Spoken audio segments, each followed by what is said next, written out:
Kenapa nak video lawa untuk online teaching?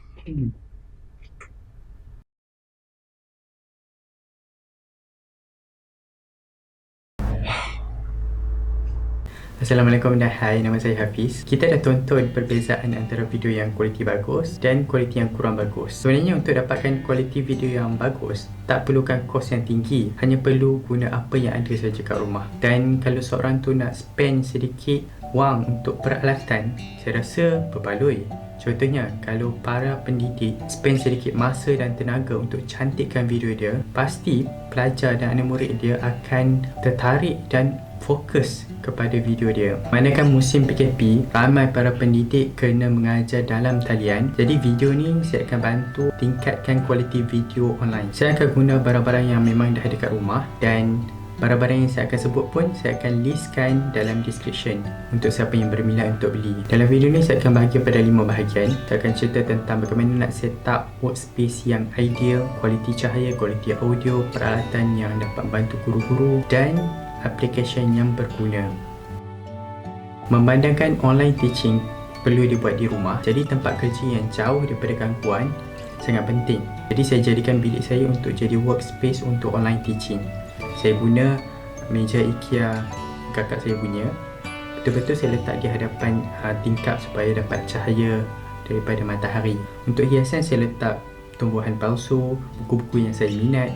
Untuk tempat kerja ergonomik, saya guna laptop stand untuk letak laptop. Dengan cara ini kita akan selesa sepanjang kita buat kerja. Maksud ergonomik di sini, posisi kepala kita perlu selari dengan monitor. Siku kita pula 90 darjah ketika menggunakan keyboard. Tengkok dan badan dalam keadaan selesa dan tegak, dan kaki boleh sampai ke lantai. Sebab itu penting untuk guna kerusi yang boleh naik dan turun. Saya suka bersih daripada wire. Sebab itu saya gunakan keyboard, mouse, speaker wireless. Pencahayaan ini penting sebab bila cahaya ini pancar kat muka kita, maka terpancarlah nur di wajah kita. Okey, jadi untuk dapatkan cahaya, sumber paling mudah sekali adalah daripada matahari, daripada luar. So sebab tu kedudukan meja elok kita letak dekat-dekat dengan tingkap. Tapi ada kata bila kita ni jauh daripada cahaya, kita boleh gunakan lampu. Kalau kita ada lampu meja, kita boleh modify lampu tu, tukar bulb yang lebih kuat watt dia, tapi pastikan dia selamat. Dan kita letak pelapik kek di hadapan dia supaya cahaya tu lebih lembut dan kita tak silau. Kalau kita nak beli pun boleh, contohnya ring light. Saya lebih suka guna lampu fotografi sebab dia kuat dan besar, jadi bila cahaya tu kena, nampak menyerlah. Sebenarnya saya tak galakkan kita guna lampu shilling bilik sebab tengok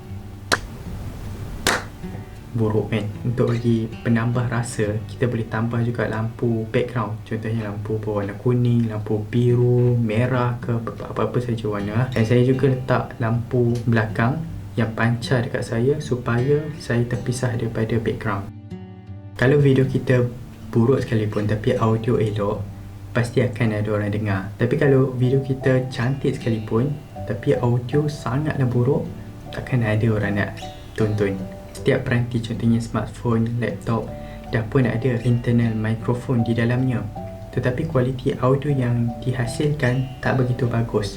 Sebab itu kita perlukan external microphone. Antara contoh external microphone ialah omnidirectional microphone yang boleh merakam dalam pelbagai sudut.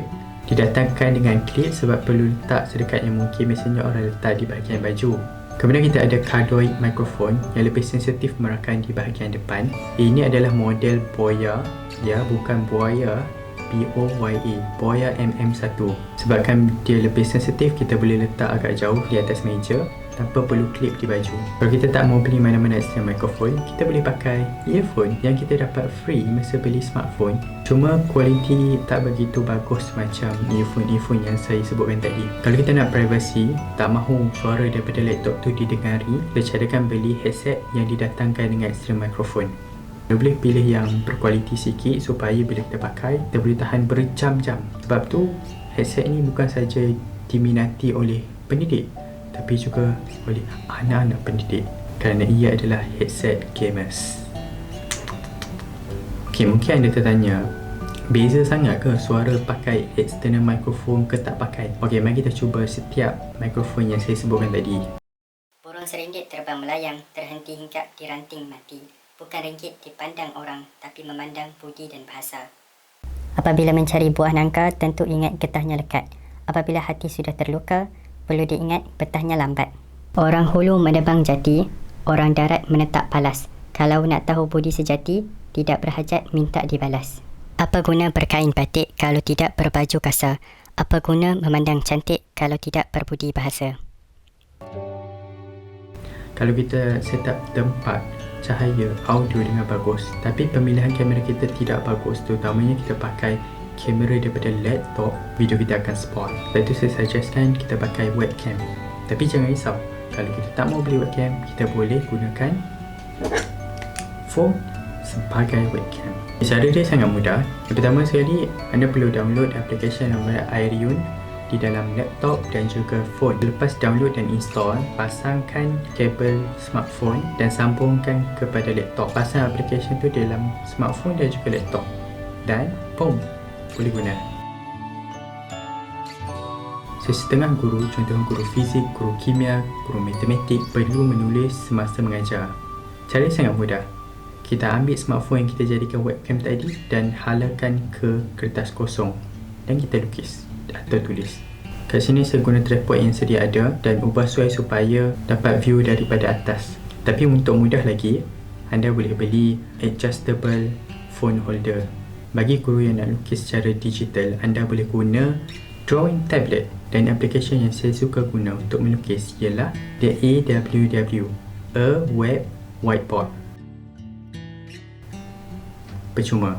Kelebihan drawing tablet ialah kita senang untuk lukis, senang untuk padam, senang untuk bertukar-tukar warna dan dia lebih bersih. Seterusnya ialah extra screen. Skrin tambahan ni umpama ruang tambahan dalam komputer kita. Kalau kita ada dua skrin, satu skrin kita boleh letak semua gambar-gambar pelajar kita semasa online, dan satu lagi skrin kita boleh letak presentation slide. Kita boleh guna mana-mana monitor, contohnya TV ataupun monitor komputer lama kita. Cara dia sangat mudah. Kita hanya perlukan wire VGA yang cucuk pada monitor tu dan kita cucuk pada laptop. Kalau laptop kita tak ada input VGA, kita perlu beli HDMI connector dan cucuk untuk disambungkan kepada VGA tu.